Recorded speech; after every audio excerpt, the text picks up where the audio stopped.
My name is Tendril Kamal, and I'm almost 20 years old. I'm an aerospace engineering student at Purdue University in West Lafayette, Indiana.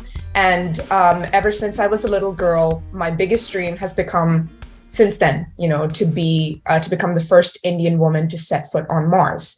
And ever since the age of 16, I've sort of been working on checking off the checklist and the requirements of, things to do as you progress and eventually apply to become an astronaut candidate.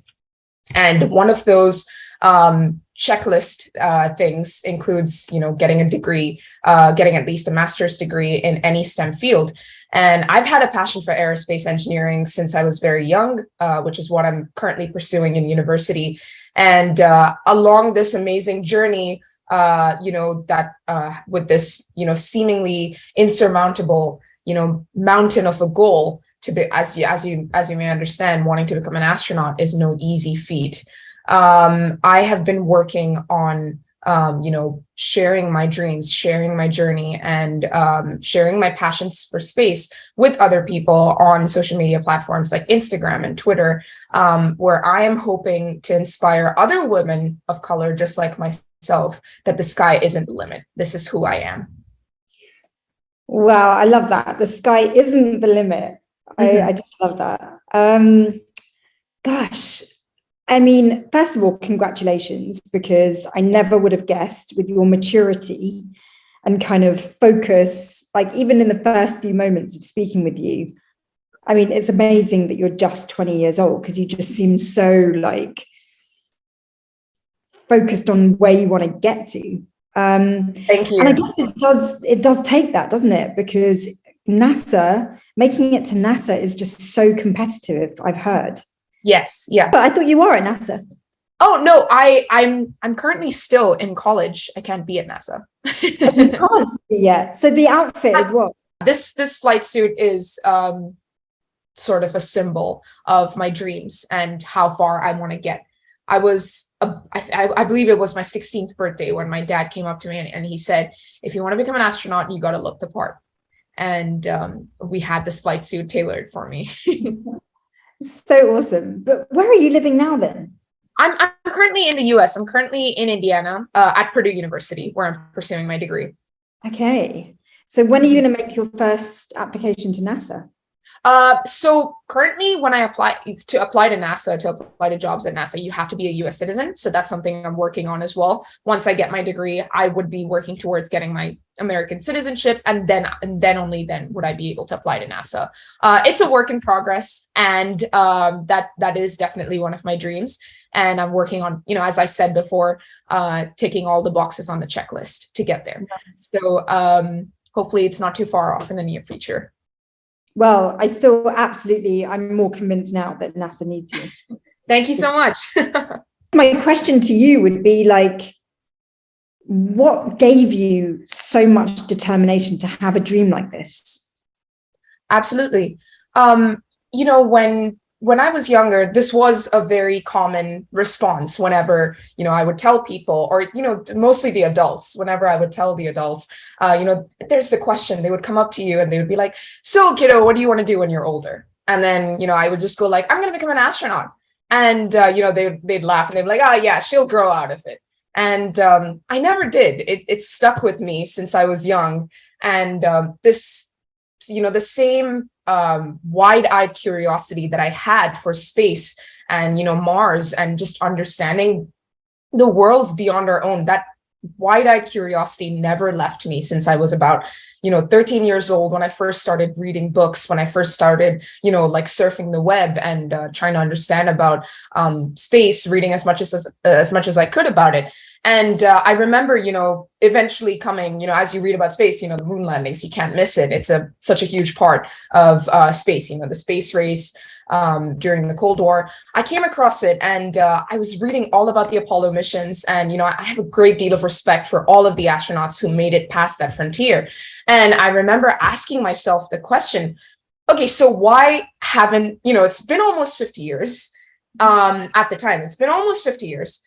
And yet there still hasn't been a single woman to set foot on the lunar surface yet. And how are we going to start thinking about missions to Mars and, establishing permanent human presences on the moon and Mars when we haven't even landed a woman there yet? And I was just confused, and I didn't understand why. And more I read about it, I saw how shockingly few the number of female astronauts there are. Every year when NASA selects its cohort of astronaut candidates, women comprise a very small percent of the graduating astronaut class. And I wondered, well, why is this the reason? Because I know that there were many girls just like myself, just as motivated, if not more than I am, to go to space, to do these, seemingly impossible things, to do these things, to go where, seemingly no man has gone before. Women wanted to be there. Women wanted and they're really suitable for space travel. They're lighter. Exactly. That is one of the reasons as well. And I wondered why. And, reading more about the women astronauts, especially Kalpana Chawla, Sunita Williams, the first women, Indian women astronauts. And I was really inspired. And I told myself, well, if they can do it, then why can't I? And if Neil Armstrong can leave his footprints on the moon as a legacy, why can't I, or why can't another woman? I think for every, oh, it's impossible, or for every, she'll grow out of it, or every, that's at least 50 or 60 years away. For every single one of those I get more and more empowered. That's what tells me, okay, well, I'm on the right track then. What I'm doing is right for who I am. And what I'm doing is, I hope it inspires other girls like myself. So long answer short, I think there was a British mountaineer that was asked the question, why do you want to climb Mount Everest? And he said, simply because it is there. And why do you want to go to Mars? Number one, because it's a passion. Learning about this planet it's simply amazing. And building rockets is something I've wanted to do. Building rockets, building space probes, it's something I've wanted to do since I was young. And for the simple reason, why do you want to go to Mars? For the simple reason, because it is there. And because it is waiting to be conquered, just like another peak. And it would be one of humanity's greatest adventures. And I'm hoping to ride sort of the coattails of this adventure into space. Gosh, it's so interesting listening to you, because with all my engineering, I have never, ever had a desire to go to another planet. I am just so wanting to fix the issues and problems we have here on Earth, and there are many. Mm-hmm. That's right.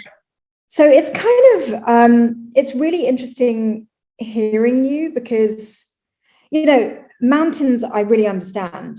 After I climbed Kilimanjaro, I was like, oh, I want to keep going. I want to climb Aconcagua, like all the other peaks. But I just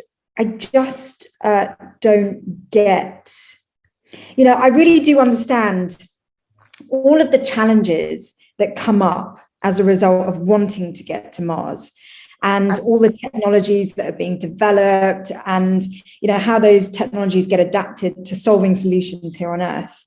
But the actual journey, it's going to take a long time for you to get there. Oh, absolutely. Yeah, it's going to be no easy feat. On average, give or take, it takes about 6 to 9 months to get to Mars, and that's on a good day when it's at its closest to the Earth. So it's, as you said, it's no easy feat. And I think one of another big reason as to why some people are really against, space exploration in general can be, the costs of it are too many, and the costs of, funding space exploration could be better diverted to things that are more pressing on Earth. And this is a very valid concern. And being a proponent of, being a climate change activist myself, I of course, I 100% believe that there are some very urgent and pressing problems on Earth that have to be addressed.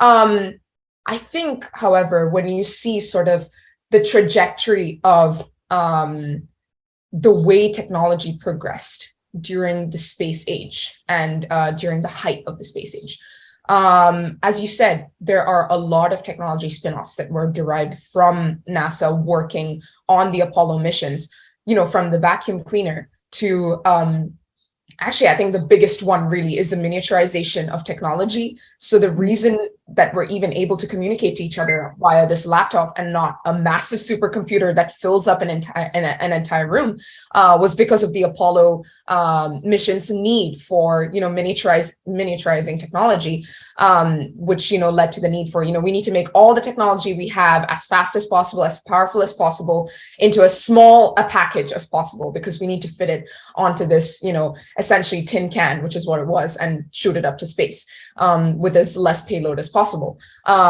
because the heavier the payload, the more the money it costs to launch it into space. So this led to a lot of technology spin-offs, and there are a lot of pressing issues. For example, global warming really, I think, is one of the biggest issues. And I know a lot of scientists that have been working on understanding, Mars being terraformed is still, an idea that's, I think, light years away. It's something that's not currently feasible. However, when we understand more about how Mars lost her atmosphere and how, for example, what we could do, albeit, through artificial processes to, maybe make Mars more habitable. This is an idea being floated, but it is actively being worked on by scientists. And one of the end goals of working on, understanding how we could go about terraforming Mars isn't actually to end up terraforming Mars. It's to find solutions to maybe slow down or even reverse the global warming process happening on Earth. And I don't want to say Mars. I don't want to call Mars as sort of like a backyard for testing our equipment, because Mars is too far and too expensive to call it a playground to test our equipment on. But it is something that we can test our science against. And when Mars happens to be sort of like, the parameters, it is more or less similar to Earth. So understanding how how things work in space and how we can go about mitigating issues in space can help us understand more about the planet we live on and mitigating some of the issues that we have here. And another big issue that could be solved by working on the missions to Mars would be the hunger crisis, the global hunger crisis here on planet Earth, where, you have millions of starving people all over the planet. Even in, developed countries like America, there are starving people on each and every single inch of this planet, which is a very tragic statistic, because we're in the 21st century. We've made so many advancements. We've progressed so much as a species, and yet, if we can't put food on everybody's plate on the planet, 3 times a day, it is a travesty, I would say. However, working on a mission to Mars, taking 6 to 9 months, and it should be enough. Like the food that the crew carries with them to Mars should be enough to sustain them for at least a year or two before they can start growing their own crops and becoming self-sustained on the planet.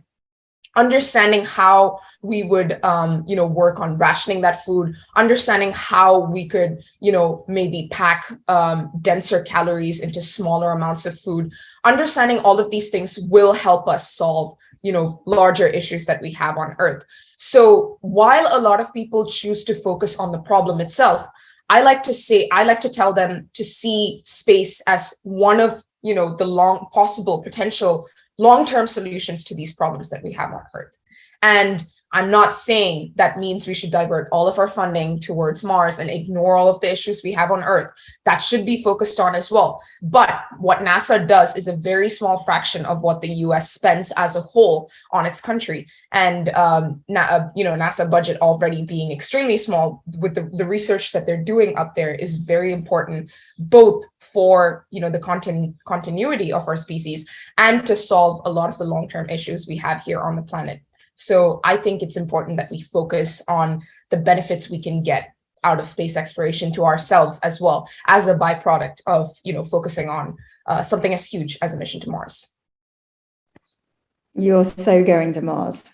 Thank you. I'll hold you to it. I mean, I have to say, I've been consoling myself for a while now that space exploration is actually really valid and important for saving our planet. even though the actual ambition is out there. I've convinced myself that space exploration and experimentation is really important for helping us back here, whether that's mining for elements or whatever it may be. And so it kind of just justifies how much is being spent. I still just can't get my head around how people would want to be in a capsule for 9 months traveling. So that's what I still can't get over, but maybe I'll get there with time. But, in listening to you, you are so knowledgeable and just so confident in the way you carry yourself. Like, why wouldn't you be selected to go to Mars? I mean, in these few minutes of speaking to you, I completely see why NASA snapped you up. But what have been the limiting factors of getting Asian women into space? Let's get honest here. Yeah, I understand that question. At least I can speak from the experience of being an Indian woman, and I think when I speak to other girls like myself who once had dreams, in space, or when they were younger, they dreamed of it, and then eventually they decided to pursue, as they call it, more stable career paths. And this is a perfectly valid, perfectly valid reasoning. I think at least from my experience, one of the biggest limiting factors can be societal pressure. And it can be societal pressure to essentially, hey, dreams like that, they're not assured. And becoming an astronaut candidate, it's extremely difficult. If I remember correctly, in 2016, NASA had, I believe, 18,000 applications. And from those 18,000 applications, barely, a handful of people are selected every other year. I would say give or take 20 to 22 people. And it's an extremely rigorous testing process. The training is rigorous. It can last, it's up to a couple of years. And being as rigorous as it is, it essentially is a weed out process, and, to pick the best of the best. And the very idea of going through this process can seem very daunting. And because of that, I understand why people can think of it as not an assured career path. It definitely isn't assured. And I've heard stories of astronauts who have had to try, veteran astronauts today, who have had to apply, tens of times, who have applied more than 12, 13 times before they ended up being selected as an astronaut candidate, and even got to fly on their first mission to the ISS. So it is in no way, I would say, in the beginning, it doesn't sound like a stable career path at all. And a lot of people, financial challenges can be another barrier. In order to sustain yourself until you apply, to become an astronaut, you work as an engineer, because you don't just become an astronaut, you work in your STEM field, and you earn your master's degree, and you can, go on to earn a PhD, or, but you will also need, years of experience. So it's not something you do overnight. And to sustain yourself until you achieve that goal, it can seem like a very daunting prospect. And I understand why a lot of people, essentially, the dream falls out, the dream stops. And I understand that this is one of the barriers that affects Indian women, and especially women of color. Having spoken to many girls, they say, oh, my parents said, engineering it's a great career path, but maybe you should focus on becoming an engineer first, and then focus on settling down, and then we'll think about becoming an astronaut. And then you think about it, it never really happens unless you really put your mind to it, and unless you're really working towards it. So these are just a couple of the barriers that it's very hard. And I'm very privileged, I would say. This is me acknowledging the privilege that I have in being born to a family where my parents are able to support me, and my parents are able to support me emotionally and financially. They're able to say, hey, no matter where, I remember my dad, when I told my dad of my dream to become an astronaut, he said, take wherever the horizon leads you. And if the horizon is beyond the stars, then so be it. And I understand that this support doesn't necessarily come from all parents. And it is very distressing. It is very upsetting to know that a lot of girls, their dream falls out very early on at a very young age when, when they realize that society isn't, actively working to support them. And the divide between men and women in STEM fields, especially in engineering, is so vast that the number of the gender ratio in STEM classes can also be another reason why pursuing a STEM degree can sound very off-putting to women. And these are some of the things that I have seen are stopping women from, essentially pursuing STEM degrees or, planning on achieving long-term goals like becoming an astronaut. And in recent years, there is a change. A change is slowly starting to form. The trend is slowly starting to move towards women, more and more women coming into STEM fields, especially with, there's so many science communicators on social media that are, out there just like, spreading resources and giving people as much help as they can, giving them advice and, giving them tips and like, on how to apply to universities and how to, essentially reflect your best in applications and how to access resources that may not necessarily be available on the surface level in order to consider jobs and consider STEM degrees to apply for. And so we are starting to see a paradigm shift towards more and more women joining the STEM workforce. And now the issue has become more of retaining these women in either, STEM academia or the industry. And this comes, and if you want to retain women in industry or in academia, I believe that, most of this comes from forming an inclusive environment in industries and companies, in classrooms, in universities, because while the norm has been very increasingly men so far, people have to work together to make women feel included, women feel like they belong in classrooms and like they belong in the companies that they work at. And then we will see higher retention rates of women staying on in the STEM workforce. And I believe that, I'm an optimistic person. So I believe that the trend is changing and we are going to see more and more women join the workforce as the years go by. And I would be so bold as to make a claim that a future where men and women are more or less evenly tied in engineering is not very far off. Yeah, I completely agree with you. It's interesting that you have that view because things have changed so much in the last 20 years. Mm-hmm. And the fact that you are so appreciative of the importance of inclusivity is so fascinating because I don't know if you were even alive when things were really actually quite bad. Like STEM worlds were so homogenous and things have only got better with time. So thank you for pointing out the importance of inclusivity. Absolutely. I mean, you mentioned your parents who sound absolutely amazing. Do you not then have that typical sort of like Asian expectation?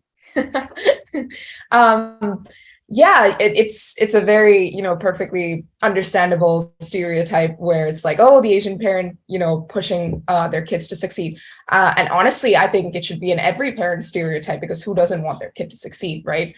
But I know that Asians can be portrayed, especially in media, as like, oh, these cutthroat parents like pushing their kids to do everything and achieve every single thing. My parents, they did lay a lot of importance on academics, I won't lie here, from a very young age. But my dad really stressed the importance of soft skills. So that's something that he did that I'm very grateful for, where he would always be like, okay, academics is great. You know, you can have A's, you can have straight A's. It would be great, but none of it would matter if, for example, you're not a good presenter, if you're not a good communicator. And, you know, he would focus on, he would tell me to speak as much as possible. And, you know, every time in family gatherings, I would only be about 10 or 11 years old, but he would always ask me to speak up and involve myself in discussions along with the adults, where appropriate. And, you know, he would always make me feel included in these discussions. And so from a very early age, I was able to really practice my speaking skills, and debate and public speaking are two things I've really enjoyed growing up in school, and I continue to enjoy it in college now. So one thing that my parents did for me was really emphasize soft skills. And, you know, they would be like, academics is great, that's awesome, but you also need to have these vital skills that are important as a human being and not as an academic. I remember my dad would also say, and this was more my mother as well, both my parents would say, you can spend a certain amount of hours on your academics, but make sure that you're also spending a certain amount of hours thinking about what you want to do in the future. And when they would encourage me to, you know, set aside these, you know, thinking, you know, sort of times to sit and reflect on where I've come so far and what lies ahead of me, that really inspired me to start thinking about my career from a very young age. And that inspired me to do a lot of research around, you know, becoming an engineer and becoming, you know, going into aerospace engineering, narrowing it down to aerospace engineering from all the different engineering disciplines there are, and eventually, you know, deciding on how I'm going to go about, you know, fulfilling this massive dream of wanting to become an astronaut. And sure, every now and then when I call them, they're back home in Dubai. Every now and then when I call them, my mother's first question she asks me is, so how's your GPA looking? So of course, it's a very valid concern. And I appreciate that my parents are there for me, both academically and also for me as a human being, where they supported me in, you know, honing these other skills that are just as important as an engineering student, or just as a human being, I think. Yeah. Well, I must say your communication skills are exceptional. Like you're so engaging to listen to. So how has it been sort of dealing with the academic side? Because anyone listening to you may actually just go, oh, she's probably super smart. She's so great at communication. She's at NASA, like she's only 20, like she's just one of these like exceptional prodigy type of people that I could never be. You know, is there a secret to your success? Like what has happened behind the scenes for you to have reached these levels of accomplishment? Honestly, there is no secret. There's absolutely no secret to it. And I struggle just as all human beings struggle. I have doubts just as all human beings have doubts. And honestly, STEM, I remember reading just this line somewhere on the internet last week. It's that STEM is hard for everyone. It's not just, you know, it's hard for a certain demographic of people. It's not, you know, just hard for a certain, oh, you have to be thinking a certain way. I know there are a lot of stereotypes. You have to be a certain type of nerd to understand, you know, physics, or you have to be really good at math, and only then will you succeed as an engineer. And I've heard all of these stereotypes, and I found that the one factor alone that keeps people in, like, you know, stay within a STEM degree. And honestly, everyone fails. Everyone goes through periods. I mean, who hasn't had a bad exam? I've had plenty of bad exams. And, you know, both in high school and in university, I have plenty of bad days. And I've had plenty of times where I've sat down and, you know, really thought about my future in this career, really thought about my future in this degree.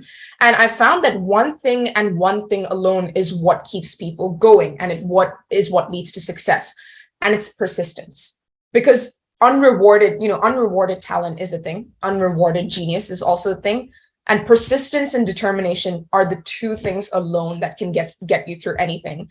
And STEM is hard for everyone. Every single person that I've ever met, every single person I've read about that has been in a STEM degree, and being an engineer, I'm sure you yourself can attest to that. None of us are born geniuses. And even if someone carries themselves like a born genius, I can guarantee you they've had more, questions of doubt. They've had more, moments of struggle in their life than anyone else has. And I think it's getting up when, things kick you down, when, recovering from a bad exam is just as important as doing well in the exams that come after that exam. And because when you lose the persistence, and when you resign yourself as, oh, I'll never be good at it, and oh, I'll never end up doing what I want to do, or I'll never end up, getting this degree. When you resign yourself to that fact, that's when, you slip down, and that's when you feel like maybe a STEM degree isn't the path for you. I think that everyone can succeed in STEM as long as they have the persistence. And that's the one thing that I've seen is what keeps most successful. It's what I'm modeling my life based off as well. When I see all of these successful engineering graduates, they all acknowledge that they've been through extremely hard points in their life, extremely, having to deal with I've read stories where people have had to deal with personal circumstances while they deal with, academic probation, or, an exponentially dropping GPA. I've read stories like this, and the one thing that got them back up and to where they are right now, as an engineer, or, pursuing multiple degrees, is that they were persistent, is that they kept going in the face of all adversity. They said, hey, even if this beats me, I'm going to get back up, and I'm going to keep working hard. And I know that, I've read stories of astronauts who didn't do so well in math and physics when they were in high school, who got straight B's in algebra. And but they just kept going. They kept going in the face of all adversity. They told themselves, I'm going to get better at this. I'm not better at it now, but I'm never going to get better at it unless I keep pushing myself, and unless I keep working hard, unless I keep looking for resources that can help me. And they kept pushing, and they made it. And I think there's no secret at all to doing well in a STEM degree, because it's hard for everyone. Every single person struggles with it. And the one thing that keeps people going is persistence. Honestly, I want to high five you there. High five. Because, well, I think it's actually selfish. You really made me realize something about myself. So thank you so much, because, women in STEM can be kind of intimidating. Mm-hmm. And sometimes it can feel like those women are kind of unreachable. They're like a breed of their own, because maybe they were just really, really clever in STEM subjects. And actually, I've kind of faced that, where people are like, oh my God, you've got your qualifications in engineering, like you must just be someone very different. But actually, all I had was persistence, and I just worked really hard. Mm-hmm. Like I wasn't particularly I was terrible at maths at school, but I just worked really hard, and I don't often give myself credit for just how hard I worked. So mm-hmm. Thank you for reminding me of that. But I think it's also really such a great message, whether you're in STEM or not, because in life. And you just embody this, which is, you are so clear of your life goals that you're just like making an absolute straight line kind of dash towards where you want to get to. And, the fact that is fueled by persistence and a lack of fear of kind of failure, I guess. I just get the impression from you that if something doesn't quite go to plan, you're like, okay, cool. How do I fix this? Which is so typically an engineering brain. So, thank you for saying what you've said, because you've just become more human to me. Because I'm like, I totally relate to you. Like, you just really know what you want and you're going for it. It's so inspiring. So my question to you then is, why should women choose STEM? I understand why you chose STEM because of your goals, but why is it important for more women to choose STEM? I think women, well, first off, you have to have the passion for it. And nothing comes out of, oh, I just want to do it because it's there. If you really want to succeed in the field you're in, you have to have passion for it. And this is something I've, passion is something I'm very I'm very clear on. Passion is something, yeah, you definitely need passion, because without passion, you won't have this kind of persistence. It's because I'm passionate about, attaining this goal someday and helping, inspire people on this journey as I go towards that goal. Because I have this passion, I'm able to get up whenever life knocks me down, or whenever a failure knocks me down. I'm able to get up and say, okay, what's next? Or what's plan B? And if you don't have that passion, if you don't have something to drive you, then there will be points where it becomes very difficult to overcome a failure, because you'll be struggling to find the mindset to overcome that failure. And when you struggle to find that mindset, that can slow you down in preparing for the next obstacle. And there will, undoubtedly be a lot of obstacles that you will have to overcome in your degree in STEM. As I'm learning, as I'm still not finished. I'm still only just beginning my second year in September. And I'm still learning about all of the obstacles. Just in my first year, I've learned of many, and I know that there are many to come in the next 3 years as well. And so if you don't have the passion, it's going to be extremely hard, if not exponentially impossible, for you to get through and, become successful in the field that you want to go into. So I think women should go into STEM when, point one, case in point, they are passionate. They need to be passionate about it. And secondly, because we need women's brains in STEM. Because again, I mentioned, inclusivity earlier on in this conversation. We need different brains. And this is something I learned in my very first engineering ethics class that I took, literally in Introduction to Engineering. That was the name of the class. That was the very first engineering class I took in my life, in my first semester of college. And there was a small section of that class dedicated to why inclusivity and diversity in engineering is important. And it was the first time that I understood the world of difference it can make when you have all of these different mindsets from different places, different ways of thinking, come together to solve a design problem. And I saw this from experience. My very first engineering team was an equal split. It was a 50. We were 4 people in a team, and there were 2 boys and 2 girls, including myself. And I saw the world of difference it could make when you have, women adding ideas just on the same table that men are as well. And while the boys, would try and take lead I remember in the beginning of sort of working with that team, the boys would try to take lead, which is, everyone wants to take lead. It's quite natural. And the boys would try and take lead, and they would try and leave myself and the other girl in sort of the back burner. But then they realized how much more successful we could make a project when they included our opinions and when they let us be in the lead as well. And our final design review, it was myself and the other girl with me that did most of the presentation. And we ended up becoming one of the most outstanding teams in our class of over 100 students. And, I believe it was like 27 different teams.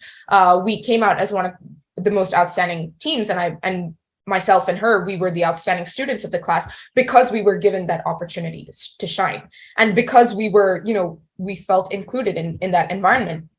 And as we see the culture, as I mentioned, the paradigm shift towards including more women, including more underrepresented minorities in engineering fields, we see all these different mindsets coming together to solve a design problem, to think about problems in ways that have never been imagined before. Because every single idea that someone puts on the table, especially in an engineering team, comes from their own learned experiences. It comes from, their experiences of similar problems they may have encountered in their life so far. It may come from their understanding of the problem. It can come from the way they've seen people in their communities handle problems like this. And when all of these different people, when all of these we have so many unique brains on the table, offer ideas, that's your design solution becomes all the more better. And this was a very engineering oriented sort of answer, and I think you can apply it to most of life as well. When you have all of these different brains coming together to solve a problem, it makes your solution, well, number one, all the more interesting, and number two, all the more viable of an option, because everyone has such a different idea, and each different idea tackles the problem in such a unique way. And figuring out, and when you work with people that aren't necessarily as highly represented in engineering fields, but when you see the kind of ideas they come up with, it can be amazing, because it's like, that never occurred to me. That would have never occurred to me in a million years, because their experience is so different from the one that you've lived up till now, and which is what makes their ideas so different. And when you hear about ideas like that, that's what makes your the challenge seem a lot more easier. And we need more women for this absolute reason, because we have ideas that that other men may not necessarily have, that other majorities represented in engineering very overwhelmingly may not have. And women of color, especially women from these underrepresented minorities, they may have ideas that the world has never seen before. These ideas have the potential to change the world, to change the progression of our species as we know it. And when you understand the impact that your ideas can make as a woman, that's when you feel motivated. And all of these things are tied together in a very beautiful way. That's when you understand, when you realize the change you can make, that's when you understand your passion towards a problem, towards solving a massive issue in our society today. And that's when you start working towards it. We need more women in STEM, because we need more unique ideas. We need more unique ideas that the world has never seen before, that I am willing to bet is in the brain of every woman who has ever considered engineering at some point in her life. Wow. God, I love your message. It's so badass. And it's so the future. Like, you are describing the change that's happening. And it's so exciting. Like, the vision you're creating of things to come is really the world I want to live in. Because it's a place where women are regarded. They are valid, they are significant, they are equal, they bring significance to the table. They are not ignored any longer. And that's such a beautiful vision of the future. So my final question to you would be, how, because I see you as a very empowered woman, okay, you're just 20, but you are so empowered in what you bring to this world. And my God, even just that alone is like, it describes the shift that's happening in society with regards to gender and underrepresented ethnicities. But my final question to you is, how, as a woman who does get the opportunity to be empowered in STEM, how do you see it working that women juggle both motherhood, relationships, a badass career? Like, we have so much on our plates as empowered women. How does it work in the future that will be yours one day?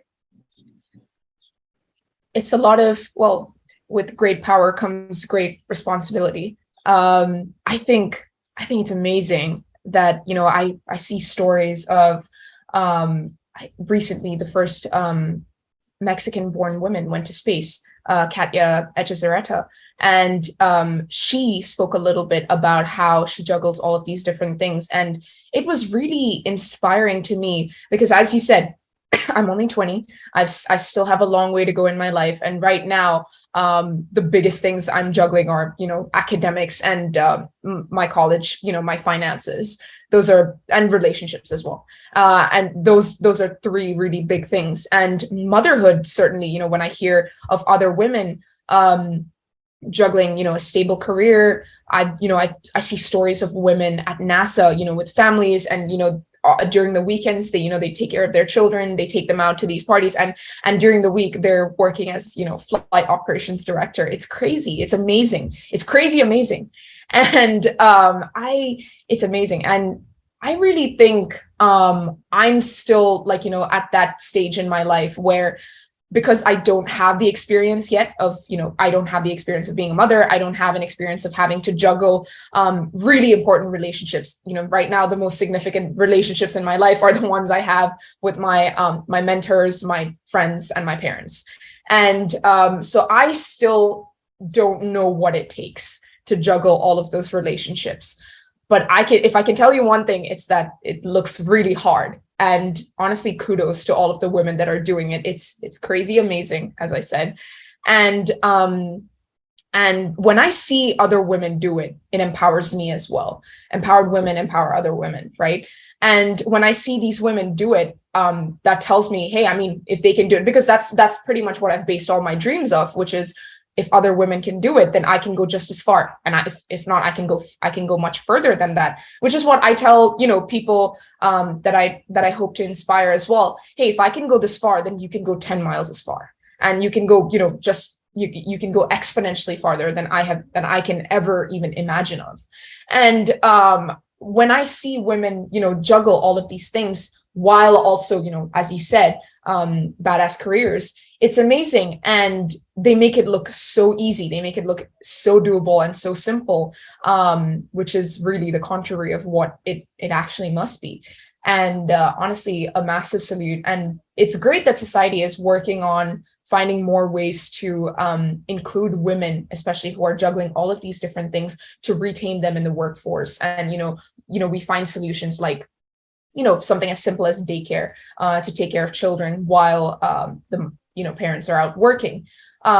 It's great that as a society, we're coming together to find solutions for these women, to find solutions for these, parents who are juggling careers and, amazing, like super specific, super technical careers and, taking care of children. It's amazing that we're finding solutions. And as I said, I am an optimistic person. So the trend is moving very rapidly towards, juggling all of these different things. So as the trend goes, society will work on finding ways to make it easier on the person, having to shoulder all of these burdens, shoulder all of these, many things in their life. It will definitely become easier for them as time goes on. And when I see women like these achieving these things, it tells me, the sky sure isn't the limit. For sure it isn't, when there are footprints on the moon.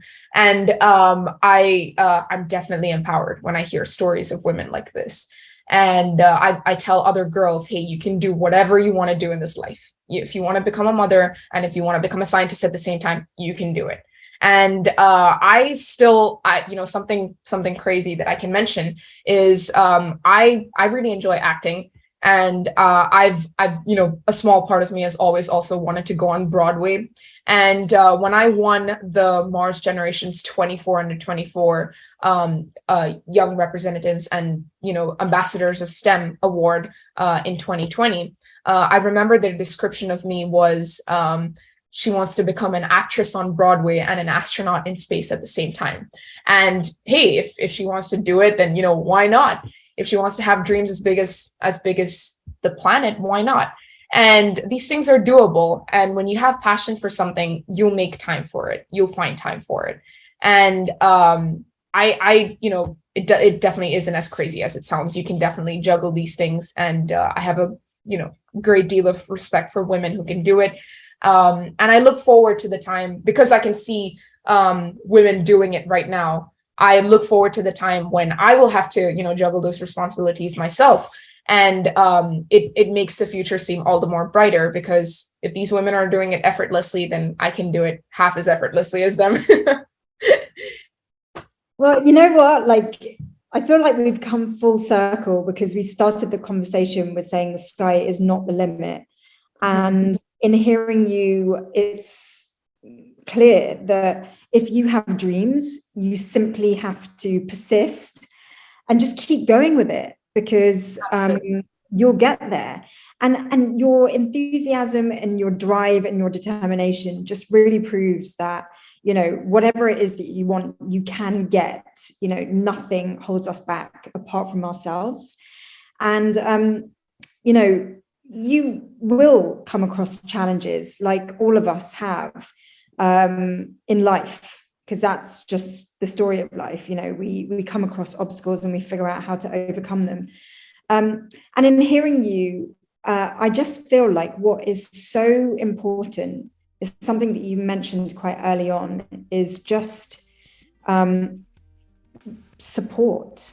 Like, you know, here you are working so hard to fulfill your dreams. And I really feel like what will make you get there is not just you, but the network you have around you who are cheering you on.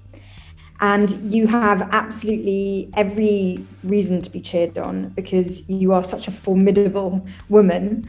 And I'm so honored that you came on this series to share your experiences and your dreams. And yeah, I'll be following you to just see where you go, because you are the role model that we have all really needed in STEM. And so, yeah, I can't wait to see what you do next. I'm glad to hear that. And thank you so much for having me. This was a really fun conversation to have. And for me as well, it was, you know, a moment of reflection of how far I've come in. I mean, it's been almost a year since I moved to the US to pursue my studies. And this conversation was a way for me to reflect on, you know, how far I've come and how far of, you know, how many more miles there still are to be walked. So thank you so much for having me on here. I was honored to be on your podcast as well. And I hope, you know, I definitely hope that this message reaches a young woman's mind and tells her that the sky isn't the limit.